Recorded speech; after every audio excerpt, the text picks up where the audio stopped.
本周五8月2日，美股的定价之锚 SPY 精准到达我们系统计算出的中短二机构持仓成本，具体数据已发付费会员专区附近反弹，此处反弹也是其中之一，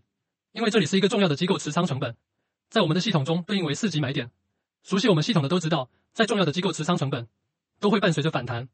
我们的量化交易系统通过监测2大交易所每一笔买卖单以及4大买力交易所买力、芯片买力、量时买力、指数买力、牛熊分界线中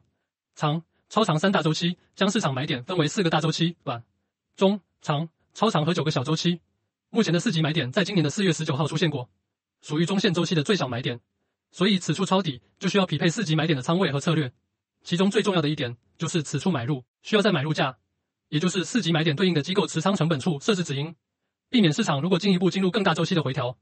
可能带来的本金损耗风险。对于长线交易者，需要让买入成本尽可能更低，这样才可以长期持有，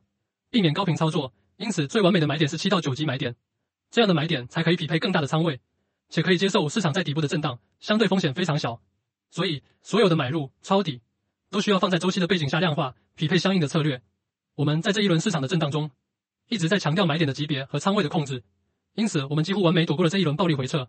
主体利润和本金都完美保存，这些都是大周期抄底的重要砝码。在下行的市场中 PK 的不是谁在某一个单日赚得多，比如本周3的反弹让很多散户 ON， 周4和周5本金损失惨重，而是谁能够控制好浮盈回撤，保护好本金的安全。否则到了大周期买点时，散户往往因为本金和心力损耗巨大，根本无法抄底，错过了可以改变财富格局的大买点。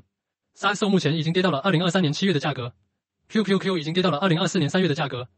英伟达已经跌到了2024年5月的价格。这也意味着所有在这个时间之后以长线心态买入且不做获利了结的投资者，目前利润已经损失殆尽，如果中途追高，则本金已被重创。目前市场中很多散户在这一轮牛市中获得的利润已经被消耗殆尽，因为市场下跌的速度是上涨的2倍，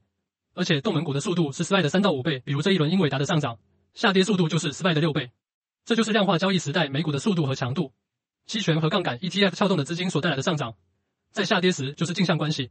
这也是为什么我们强调不同级别的买点对应不同的仓位和策略。一旦出现周期错配，在小买点压住了大仓位或者没有止盈以及获利了结的习惯，在股市里越勤奋，亏损越大。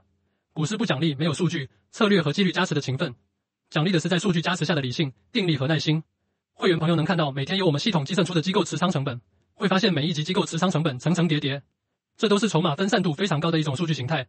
从量化交易的角度看，股票的价格并不是直接由基本面决定的，而是由筹码分散度和大小周期买力决定的。